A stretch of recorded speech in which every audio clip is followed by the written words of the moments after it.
আসসালামু আলাইকুম প্রিয় দর্শক, অন্য মঞ্চের আলাপচারিতায় আপনাদের সকলকে স্বাগত জানাচ্ছি। মণ্ডলী, আপনারা এই মুহূর্তে আমাকে যে যেখান থেকে দেখছেন এবং পরবর্তী যে যেখান থেকে দেখবেন, আপনাদের সকলকে জানাই আমি আমার প্রাণঢালা অভিনন্দন এবং শুভেচ্ছা। হেডলাইন এবং ব্যানার দেখে হয়তো অনেকেই চিন্তা করছেন যে আমি হঠাৎ করে কেন বললাম।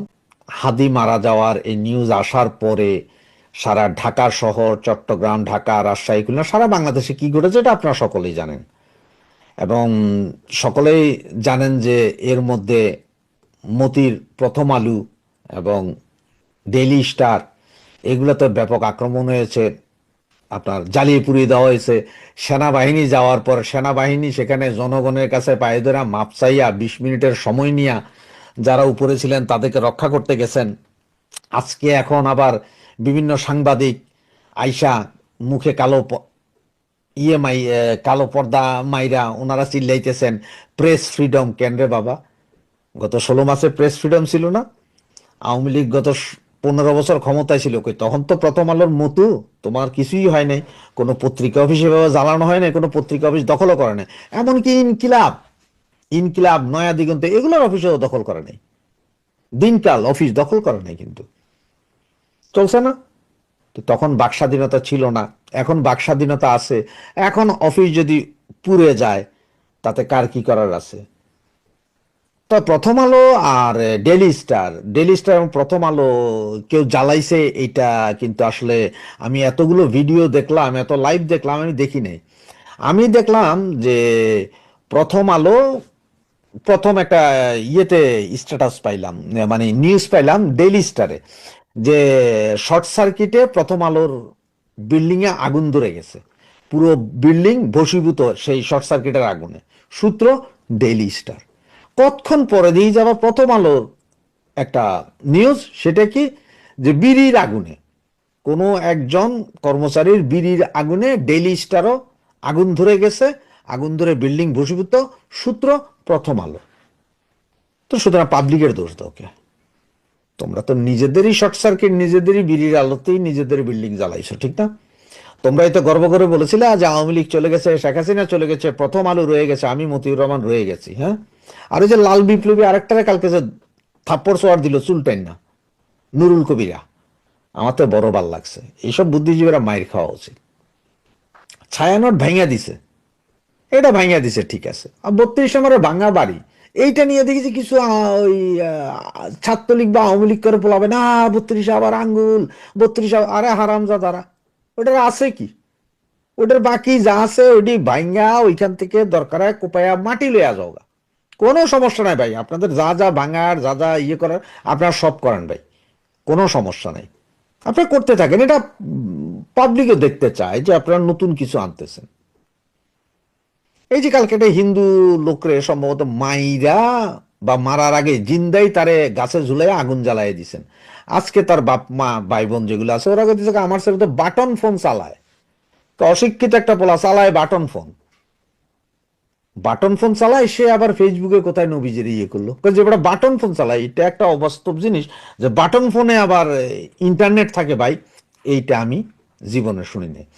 তো হাদি ভাই মারা গেলেন, হাদি ভাই মারা যাওয়ার পরে রিয়েকশন যা হবে বা কি হবে এগুলো গত 4 দিনের ভিডিও তো বলছিলাম। 12 তারিখ থেকে বলতেছিলাম যে হাদিকে এখানে ওই আওয়ামী লীগ ওই অমুক তমুক মারে নাই, হাদিকে মারছে ইসলামিস্টরা, এটা আপনাদের বারবার বলতেছিলাম। এবং এটাও বলছিলাম আমি যে মারার পরে দেখেন শুক্রবারে কি হয়, শুক্রবারে এরা বিশাল আক্রমণের চিন্তা ভাবনা আছে। তো ঠিক করে দিল। তো এখন আপনার মনে ভাই শুক্রবার কই গেছে, এটা তো বৃহস্পতিবার রাতে, আরে বৃহস্পতিবার রাতে 12টার পরেও চলছে, শুক্রবার আইসা গেছে, 24 ঘন্টা আগ পিছ হয়েছে। যেটা হয়তো আমি বলছি শুক্রবার, সেটা তো আর একদিন আগে করে দিছে। ইন্ডিয়ান এম্বাসিতে আক্রমণ হবে বারবার বলছিলাম আপনাদের, আক্রমণ হয়েছে। এবং চিটাঙেরটা আক্রমণ হবে এটা আমি কিন্তু বারবার বলছিলাম, হয়েছে। এবং আপনারা দেখেন কালকে চিটাঙে ইন্ডিয়ান এম্বাসিতে আক্রমণ হওয়ার পরে যাদের ধরে নিয়ে গেছে সেইখানে সেসব ছেলেদেরকে দেখতে গেছে কে, মুফতি আজহার। এই যে আমি ছবিটা দিয়ে দিছি দেখেন, মুফতি আজহার সেখানে দেখতে গেছে এবং সেখানে স্ট্যাটাসটা দেখছেন, ওই মুফতি আজহারের এক ছাত্র লিখছেন যে আগামীকাল ভোরের ভিতরে একটা নিউজ, ভালো নিউজ আসবে। কারণ মুফতি আজহার গেছে ওদের ছাড়াই নিতে। সুতরাং ভারতীয় এম্বাসিতে আক্রমণ করছে, এতে আমার কোনো দুঃখ নাই ভাই, ভারতীয় এম্বাসিতে আক্রমণ করলে আমার কি। বরঞ্চ আমি তো বলি যে ভারতীয় এম্বাসিতে আক্রমণের কি দরকার, পুরো ভারতীয় এম্বাসি সব জ্বালাই দাও, বাংলাদেশে কোনো ভারতীয় এম্বাসি থাকবে না, সমস্ত দোকান থেকে ভারতীয় প্রোডাক্ট বাই করে জ্বালাই দাও, আমার কোনো সমস্যা নেই। পুরা ভারত বাংলাদেশ বর্ডার এরিয়াতে পুরা 20 ফিট দেওয়াল তুলে দাও উপর করে, ওই যে ইসরায়েল আর প্যালেস্তাইনের মধ্যে যেরকম দেওয়াল আছে এরকম দেওয়াল তুলে দাও, পয়সা লাগলে আমরা দিব, তুইলা দিয়া ফুল ব্লক করে দাও, ভারতের লাগে আমাকে কোনো সম্পর্ক রাখা যাবে না। আমরা ভারতের কোনো কিছু চাইও না, আনবো না, খামো না, দামো না, বন্ধ করে দাও। এবং এইটা করা উচিত আমার মনে হয় আর কি। সুতরাং ভাই ভেজাল কমবে, আমার কথা হচ্ছে ভেজাল কমান, আপনারা যা যা ভাইঙ্গা যা যা ব্লক করে ভেজাল কমাইতে ভেজাল কমান, পাবলিক শান্তিতে থাক। তো আবার আসি সেই ইসলামী বিপ্লবের কথা। এই মুহূর্তে যা খবর পাওয়া যাচ্ছে, আজকে ভোর 9টার পর থেকে হেফাজতের আমির, তারপরে আপনার চরমনায়ের আমির, আরো ইসলামিক দলগুলোর আমিরদের সাথে যোগাযোগ হচ্ছে। যেহেতু জামাত নাই, কারণ জামাত নেতা কিন্তু বুঝে গেছে এনে কিছু একটা ঘটবে, কারণ পিছন থেকে তো ঘটাইতেছে জামাত। এই জন্য ধরি মাছ নাসি পানি পরিষ্কার থাকার জন্য উনি কিন্তু চলে গেছে কোথায়, লন্ডনে, এখন লন্ডনে আছে। তো বাকি ইসলামিক দলগুলোর সাথে কথা বলছে, যমুনা অভিমুখে একটা মিছিল যাবে। এরপরে আপনার আমাদের সেনা প্রধান আবার সেই আগের মতো দায়িত্ব নিয়ে ঘোষণা দিবেন, এবং ঘোষণা দেওয়ার ডাক্তার ইউনুসের অধীনে, ডাক্তার ইউনুসকে রেখেই ইসলামিক রেভলিউশন হবে, ইসলামিক বিপ্লব ঘটবে এখানে। এবং সেইখান থেকে এরপরে আগামীকাল থেকে, পরশু থেকে বা তরশু থেকে, এই ধরেন সপ্তাহখানিকের ভেতরেই যা হওয়ার হয়ে যাবে। সুতরাং ইসলামিক রেভলিউশন ইসলামিক দেশ হিসেবে আত্মপ্রকাশ করবে, মানে রেভলিউশন অফ ইসলাম। ঠিক সেই ইরানের মতো হইতে পারে, অথবা অন্য আরো দুই একটা মনে হয় ইসলামিক রেভলিউশন কান্ট্রি আছে, ওদের মতনই একটা চিন্তাধারা করতেছে এই মৌলবাদীরা, যার কারণে ছায়ানট মায়ানট কায়ানট যা আছে। এবং এর মধ্যে আজকে যদি নাও হয়, হাদির লাশ ঢাকায় এসে পৌঁছার পরে, তার জানাজার আগে বা পরে আরেক দফা কঠিন ভাঙচুর চলবে, এবং সেই দিন হয়তো ইন্ডিয়ান এম্বাসি ঢাকারটা চরম আক্রমণ হবে। সুতরাং আমি আগেও বলছি ভাই, আক্রমণ হোক ভাঙুক, আমার কোনো সমস্যা নাই। যেমন ভারতীয়দের, এখন আমি গতকালকে ভিডিওতে বলছিলাম, সমস্ত ভারতীয়দের লিস্ট অলরেডি মৌলবাদীদের কাছে আছে। কে কোথায় কি খান, কি চাকরি করেন, কোন দোকানে যান, কোথায় যায় চা খান, ভারতীয়রা আপনাদের সবাই জানে। সুতরাং একটা একটা করে এখন কাহিনী করা হবে। আর গতকাল মাহফুজ ঘোষণাই দিয়েছে, আপনারা দেখছেন, যে আওয়ামী লীগ যেখানে পাও, মাহফুজ সহ বাকিরা সবাই যেখানে আওয়ামী লীগ পাও সেখানেই হত্যা করো, লাশের বদলে আমরা লাশ নেব। উনি কিন্তু লাশ নিতে যাচ্ছেন, তার মানে বুঝছেন তো ইসলামিক রেভলিউশন কিন্তু এইটা, যে হাজার হাজার লাশ পড়তে হবে রাস্তায়। সুতরাং আওয়ামী লীগ নেতাকর্মীদের লাশ রাস্তায় ফালাইতে হবে, না হলে ইসলামিক রেভলিউশন হবে না। সুতরাং মৌলবাদীরা লাশ ফেলবে, ইসলামিক রেভলিউশনের পথেই বাংলাদেশ এগিয়ে যাচ্ছে। সুতরাং সময় যা ছিল হাত থেকে সব বেরিয়ে গেছে। আর আপনারা যারা মনে করেন যে কেন ইন্ডিয়া এসে আমারে ক্ষমতায় বসাই দিয়ে, না, ইন্ডিয়া কেন ক্ষমতায় বসাবে? ইন্ডিয়া কোনো সন্ত্রাসী রাষ্ট্র না তো, যাই সে আপনার দেশ দখল করে ক্ষমতায়। ইন্ডিয়া প্রয়োজনে এর 7 সিস্টারে যাইতে যে জায়গা লাগে ওইখান থেকে আর একটু বেশি, একটু টুকরা করে নিয়ে চলে যেতে পারে, এর দূর করতে পারে, এর বেশি করবে না। আপনারা মনে করেন না যে আপনাদের আইনা ক্ষমতায় বসা যায়, না, আপনাদের আশ্রয় দিচ্ছে এটাই বহুত, এর চেয়ে বেশি কিছু আশা করেন না। কারণ আপনারা যেহেতু করতে পারবেন না কিছু, সুতরাং আশাও করেন না, এই আশা বাদ দেন। আপনারা যেহেতু কিছু করতে পারবেন না, গড্ডালিকা প্রবাহে গা ভাসান, যেমন গত 15 বছর ভাসাইছিলেন। মৌলবাদীদের উত্থান দেখেছিলেন, 1.5 লক্ষ মাদ্রাসা খোলার চান্স দিয়েছিলেন, বাংলাদেশে বড় বড় ওয়াজ মাহফিল করে সেটা ডোনার যেহেতু আপনারাই ছিলেন, এখন আর কি, সেটা তো আপনারাই আনছেন। এই যে ইসলামী বিপ্লব বলেন আর ইসলামের ঝান্ডা বলেন, এটা তো আপনারাই আনছেন। সুতরাং এটা মানিয়া লইয়া, রিয়েলিটি মানিয়া লইয়া, তাদের সাথে একত্রীভূত হইয়া আপনারা আগায়া যান। কারণ আজকে আপনাদের কারণেই দেশের এই অবস্থা। যতই বলেন যে জঙ্গি মঙ্গি, এগুলো সব উৎপাদন কিন্তু আপনারা করছেন, আপনাদের বাইরে কেউ হয় নাই। বাকি আরো কিছু বললে হয়তো আপনাদের এখন লুঙ্গি খুলে যাবে, অনেকে গালাগালি শুরু করবেন। কারণ হচ্ছে যে আপনারা তো আবার নিজেদের ব্যাপারে কোনো কিছু শুনতে রাজি না, মানে আপনাদের যে ভুল আছে এইটা আপনারা শুনতে রাজি নাই। এটা আজকে আপনাদের কারণেই এই অবস্থা। কেউ যদি বলেন যে না ভাই আমাদের কারণে না, তাহলে আমি বলবো 560টা মসজিদ কেন করছিলেন? এই যে কওমিদেরকে স্বীকৃতি কেন দিছিলেন? হাজার হাজার মাদ্রাসা খোলার অনুমতি কেন দিছিলেন? বড় বড় ওয়াজ মাহফিল ওই তাহিরি মাহিরেদের আইনে ওয়াজ মাহফিলের ডোনার কারা ছিল? আপনারা। সভাপতি কারা ছিলেন? আপনারা ওখানে, না? ওয়াজ মাহফিলের সেটা তো আপনারাই করছেন। এখন স্বীকার করবেন না কেন? বাংলাদেশের মানুষের কোনো টেনশন নেই। বাংলাদেশের মানুষের টেনশন একটা, যে একটু শান্তিতে থাকতে চাই। এবার সেটা ইসলামী বিপ্লব হোক, ইসলামিক দেশ হোক, আর ওই ইহুদির দেশ হোক, তাতে কারো মাথা ব্যথা নাই। তাতে ওনাদের কারো মাথা ব্যথা নাই। বাঙালির মাথা ব্যথা নেই। বাঙালি চুপচাপ তো কইরা যান আপনারা যা ইচ্ছা। সুতরাং এই মৌলবাদীরাও বুঝা গেছে এটা। যতই কাউ কাউ রাও রাও করেন, কোনো কাজ হবে না। অবশেষে গতকাল সিঙ্গাপুরে উসমান হাদিকে মৃত ঘোষণা করা হয়েছে, যদিও তার ব্রেন ডেথ হয়েছিল আরো আগেই। কারা উসমান হাদিকে হত্যা করেছে? গত শুক্রবার 12ই ডিসেম্বর জুমার নামাজের পরে গুলিবিদ্ধ হবার পর থেকে আমরা বেশ কিছু ট্রেন্ড লক্ষ্য করেছি। 2 ঘন্টার মধ্যেই একটা হাইপোথিসিস এলো যে বিএনপির নেতা মির্জা আব্বাস তার সংসদীয় আসনে জয় নির্বিঘ্ন করার জন্য এই উসমান হাদিকে হত্যা করেছে। এবং মির্জা আব্বাস যখন হাসপাতালে উসমান হাদিকে দেখতে যায়, তখন তাকে অপদস্থ করা হয়। ঠিক পাশাপাশি আরেকটা হাইপোথিসিস আমরা দেখতে পেলাম যে উসমান হাদিকে হত্যা করে হত্যাকারী ভারতে চলে গেছে। এদিকে বিজিবি বলছে তারা বর্ডার হাইলি মনিটর করেছে, এর মধ্যে দিয়ে কিভাবে পালিয়ে গেল। যা হোক, এই ভারত যাওয়ার একটা হাইপোথিসিস শুনছি, মির্জা আব্বাসের হাইপোথিসিসটা এখন খুব একটা শুনছি না।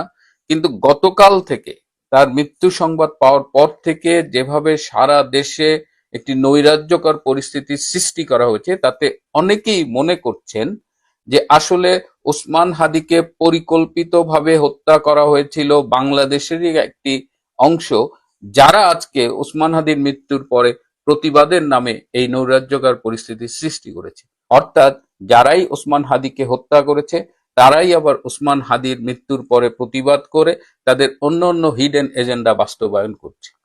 এটি ভাববার অনেকগুলো কারণ আছে।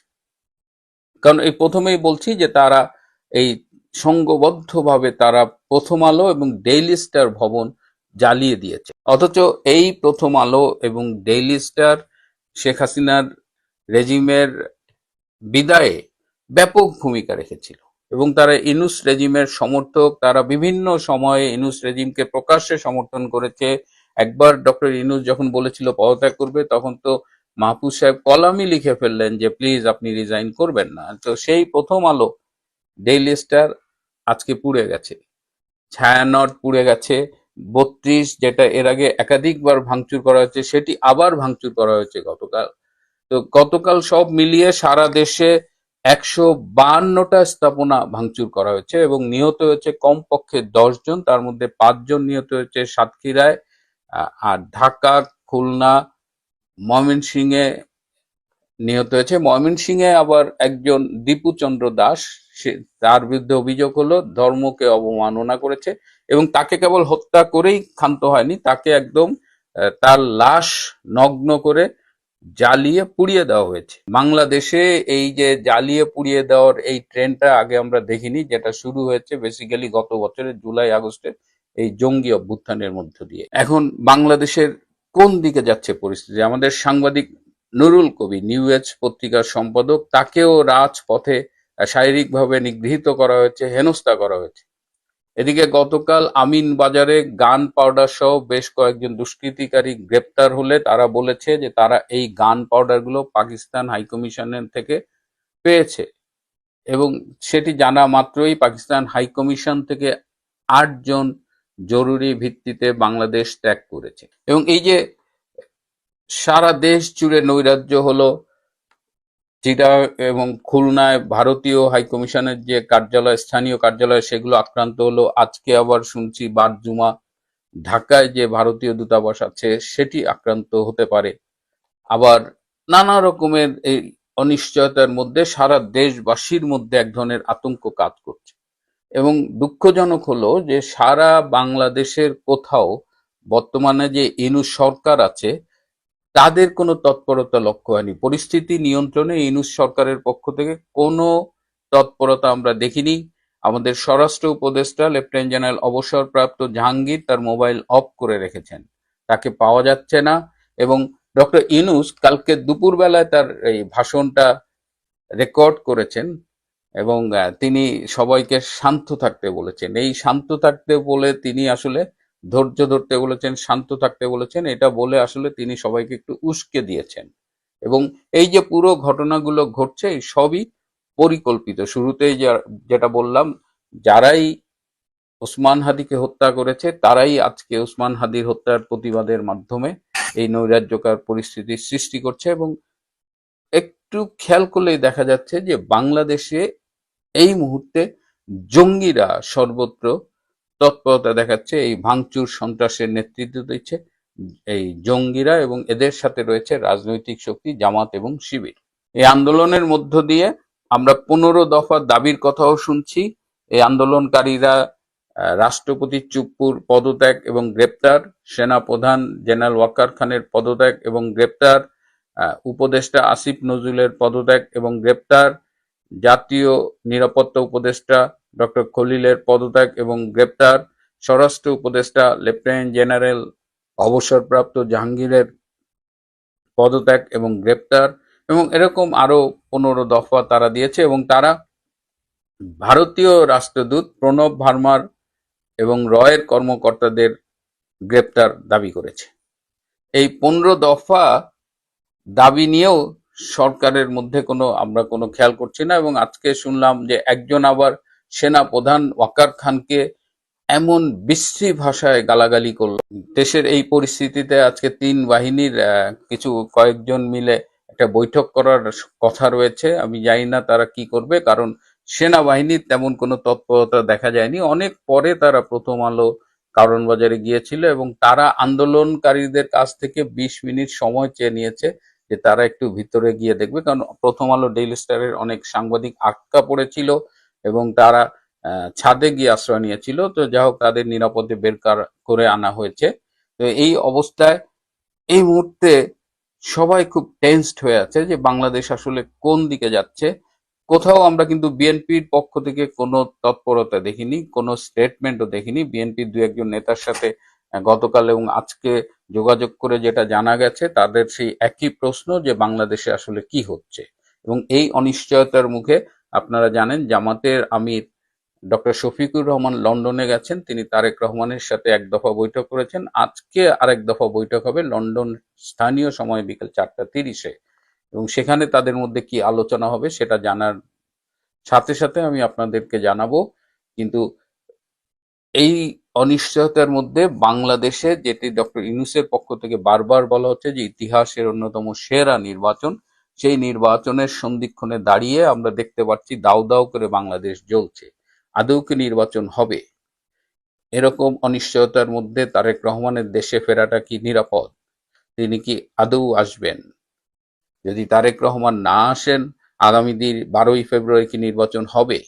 নির্বাচন পিছিয়েও যেতে পারে। আর যদি নির্বাচন হয় তাহলে সেই নির্বাচনে ক্ষমতায় আসবে জামাত। এরকমই একটা সর্বশেষ পরিকল্পনা করেছেন ইউনূস। বাংলাদেশের রাজনীতি আসলে প্রতিদিন বদলাচ্ছে। আমি আপনাদের বলেছি যে বিএনপিকে তারা মেজরিটি দিয়ে একটা জাতীয় সরকার করবে। তার আগে বলেছিলাম যে জামাত ধারণা করছে যে তারা ক্ষমতায় যাবে।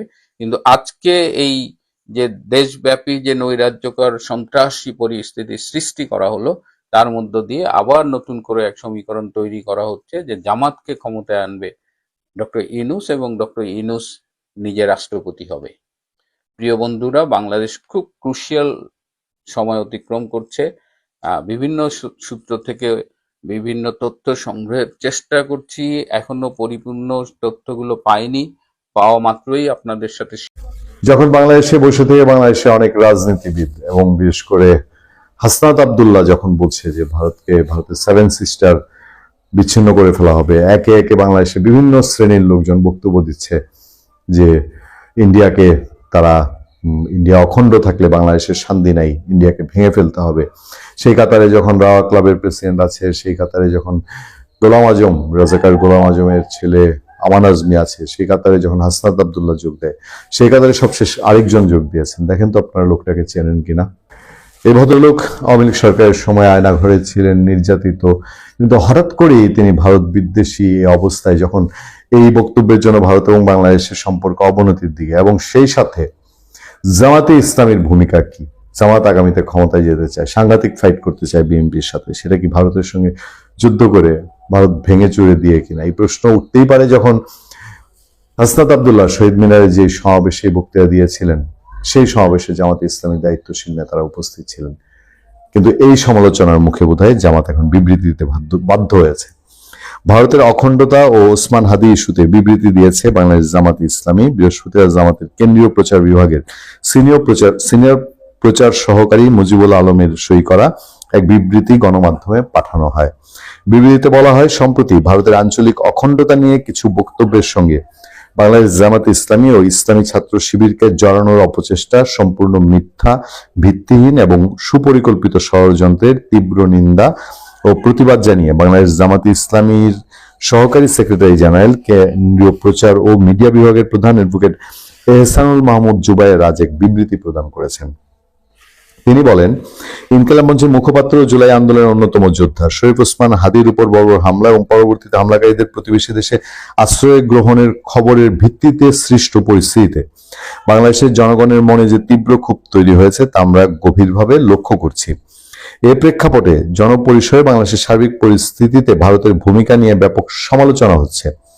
দুঃখজনকভাবে এই আলোচনার মধ্যে কারো কারো বক্তব্যে ভারতের আঞ্চলিক অখণ্ডতা নিয়ে যেসব মন্তব্য এসেছে এবং অনলাইন পরিসরে যেসব বক্তব্যের সঙ্গে দুঃখজনকভাবে বাংলাদেশ জামাত ইসলামী ছাত্র শিবিরকে জড়ানোর অপচেষ্টা লক্ষ্য করা যাচ্ছে। মানে অনেকেই বলছেন যে এই যে ভারত ভেঙে ফেলার কথা যারা বলছে তাদের পেছনে জামাত বা ইসলামী ছাত্র শিবিরের সম্মত এবং শেল্টার আছে কিনা, সেই প্রেক্ষিতে জামাত বলছে তাদেরকে জড়ানোর চেষ্টা করা হচ্ছে। সেই বিবৃতিতে বলা হচ্ছে, আমরা স্পষ্টভাবে জানাতে চাই, বাংলাদেশের সঙ্গে ভারতের আচরণ এবং 5 আগস্টের অভ্যুত্থানের পর বাংলাদেশকে অস্থিতিশীল করার যে কোনো ভূমিকার বিরুদ্ধে বাংলাদেশ জামাত ইসলামী শুরু থেকে কঠোর ভাষায় নিন্দা জানিয়ে আসছে। একই সঙ্গে শরীফ ওসমান হাদির উপর হামলাকারী যেভাবে ভারতে আশ্রয় নিয়েছে তার তীব্র নিন্দা জানাই এবং অতি সত্ত্বেও তাদের বাংলাদেশ আইন শৃঙ্খলা বাহিনীর কাছে হস্তান্তরের জোরালো আহ্বান জানাচ্ছি। মানে জামাতের দিক থেকে কনফার্ম হচ্ছে যে শরীফ ওসমান হাদির হামলাকারীরা তারা ভারতে চলে গেছে। তবে এটাও অত্যন্ত পরিষ্কারভাবে বলতে চাই, যে কোনো দেশের আঞ্চলিক অখণ্ডতার প্রশ্নে বাংলাদেশ জামাত ইসলামী আপোষহীন। কোনো দেশের অখণ্ডতা নিয়ে বক্তব্যের সঙ্গে জামাত ইসলামী এবং ইসলামী ছাত্র শিবিরের জড়ানোর চেষ্টা সম্পূর্ণ মিথ্যা, ভিত্তিহীন ও সুপরিকল্পিত ষড়যন্ত্রের অংশ। এ ধরনের অপপ্রচার ও মিথ্যাচার অবিলম্বে বন্ধ করার জন্য সংশ্লিষ্ট সকলকে আহ্বান জানাচ্ছে। মানে ভারত ভেঙে ফেলার যে ইস্যু, সেই ইস্যুতে জামাত জড়িত না। এটা জামাতকে বোধহয় নির্বাচন সামনে রেখে পরিষ্কার করা ছাড়া বিকল্প কোনো পথ ছিল না। তবে যে বিবৃতি আজকে তারা দিয়েছে, জামাতের এইটা ইন্ডিভিজুয়াল কথাবার্তা যেদিন 16 ডিসেম্বরে এই সমাবেশটা হলো, সেই দিন হয়ে গেলে মনে হয় আরো বেশি পরিষ্কার হতো ব্যাপারটা। বাংলাদেশ জামাত ইসলামী বরাবরই ন্যায় বিচার, আন্তর্জাতিক আইন, প্রতিবেশী রাষ্ট্রসমূহের সার্বভৌম আঞ্চলিক অখণ্ডতার প্রতি শ্রদ্ধাশীল রয়েছে এবং ভবিষ্যতেও থাকবে। মানে জামাত বোঝাতে চেয়েছে যে তারা ভারত ভেঙে দেওয়ার এই শব্দ, সেটার সাথে তারা একমত না।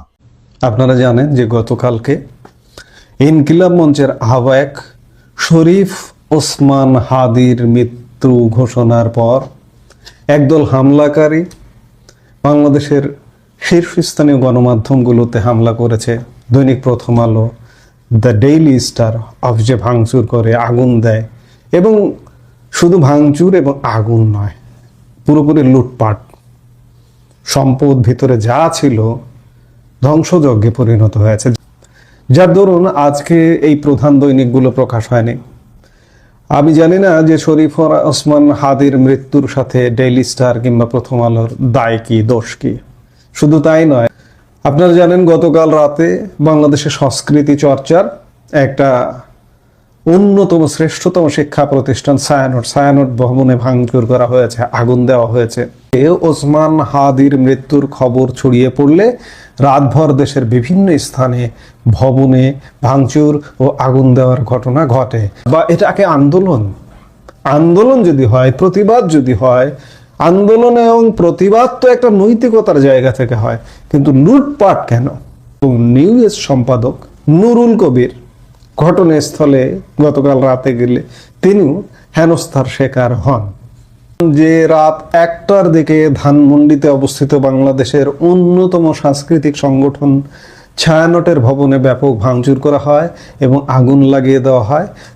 হামলার পর রাত 3টার দিকে ছায়ানটের ফেসবুকে দেওয়া এক ঘোষণায় ভবনটিতে পরিচালিত ছায়ানট সঙ্গীত বিদ্যায়তনের ক্লাস সহ সংগঠনের সব কার্যক্রম পরবর্তী ঘোষণা না দেওয়া পর্যন্ত স্থগিত রাখার ঘোষণা দেওয়া হয়েছে। আবারও ভাঙচুর করে আগুন দেওয়া হয় আগে 2 বার গুড়িয়ে দেওয়া ধানমন্ডি 32-এ থাকা শেখ মুজিবুর রহমানের বাড়িটি।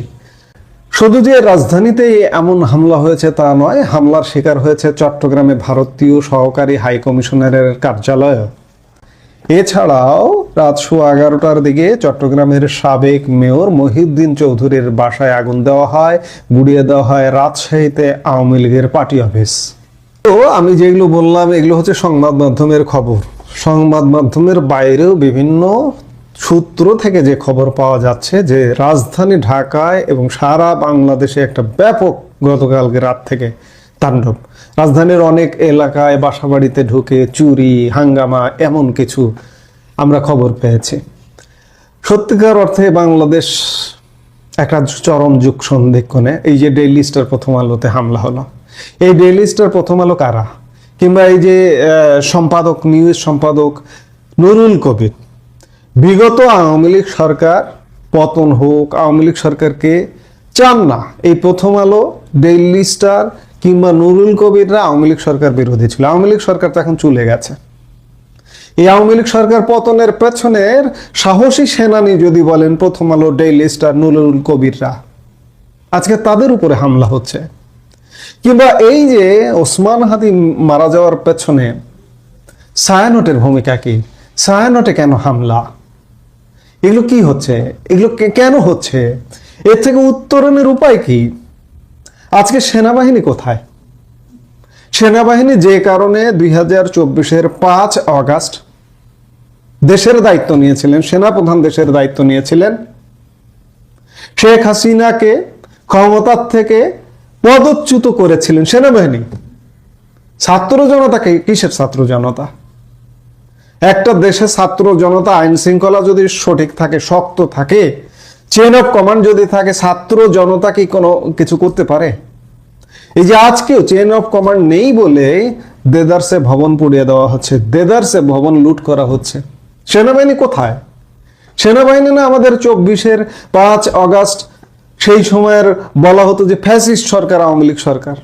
মেনে নিলাম ফ্যাসিস্ট সরকার, ফ্যাসিস্ট সরকার তো চলে গেছে, কিন্তু আজকে সেই ফ্যাসিস্ট সরকার চলে যাওয়ার পরে আজকে কি হচ্ছে দেশে? এর দায় সম্পূর্ণ সেনাবাহিনীর।